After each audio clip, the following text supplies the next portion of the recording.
is we're privileged to have the national chairman here, Jim Clymer. He's going to come and he's going to explain, give us an update on the national party as well as talk about some ballot access kickoff, because we're here to get people on the ballot so that we can have our candidates win this in November.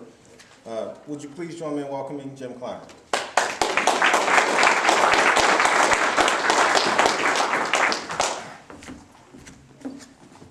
Thank you, Lieutenant Governor. That has a nice ring to it, doesn't it? Well, I'm going to tag on to some of the things that Gary said, because it's sort of a part two maybe of the report from the National Committee.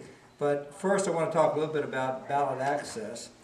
And going away from here today, as Gary said, we've got a great slate of candidates. I'm thrilled. I'm very pleased with what you all did here today and the slate of candidates that we have. But now the work begins, and Pennsylvania is one of the more difficult states to get on the ballot. They make it, many of you know this, but they make it extremely difficult to get on, and the thing is we have to keep doing it every time. In Pennsylvania, and we're unique on this, we could win a statewide election. We could elect a governor, and with the way the law is now, we'd still have to collect 30,000 signatures to get on the ballot the next time. I mean, that's just bizarre the way that is. But the good thing, there is some good news about it. Because we had a very low turnout last year, the number of signatures required for this election cycle is the lowest it's been since I've been involved in this type of thing. And that's been since 1992. It was the first time we tried ballot access. The threshold number is just under 20,000 signatures. But as you also know, we have to get at least 25 or 30% of that in addition to that. So we're going to set a goal of 30,000 to be sure that we can withstand any kind of challenges. So we have 30,000 signatures to get. That's a lot of signatures.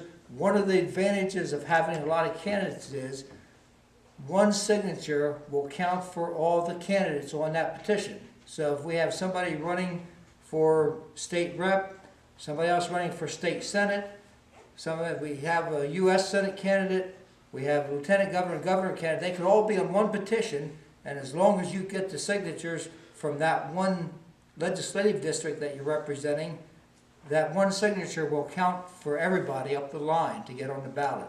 So it's critically important for all you candidates that you have your name on the statewide petition.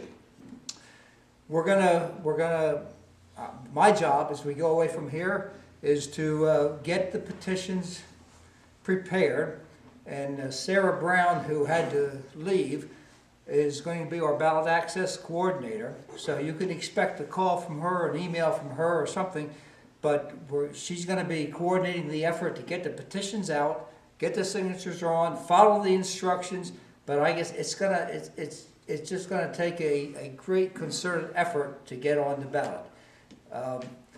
You can hire paid petition gatherers or signature gatherers to get us on the ballot, but there are two problems with that. The going price is anywhere from $1.50 to $2 a signature, and you can do the math. That takes a lot of money, a lot more money than what we have to buy those signatures. The other thing is, they are notoriously not particularly good about getting good signatures. It's a numbers game for them, and they may pay less attention to making sure that the signatures of the proper information and registered voters and so on are all on there. So again, you can expect to get a call from Sarah or from somebody else asking you to circulate a petition. We really need to do this by a volunteer effort. It's going to take the work, the help of everybody here, plus everybody that you know, to get the signatures that we need. We have until August 1st to get those signatures together, to file our petition, and we can do it. But in order for us to have the opportunity to vote on the ballot for John, for Ed, and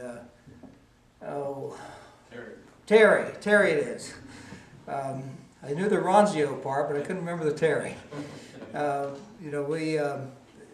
on a statewide basis, plus whoever you may be in your district locally, we've got to get on the ballot. I mean, that's, we just have to do it. So it's going to take all your cooperation and help and so on.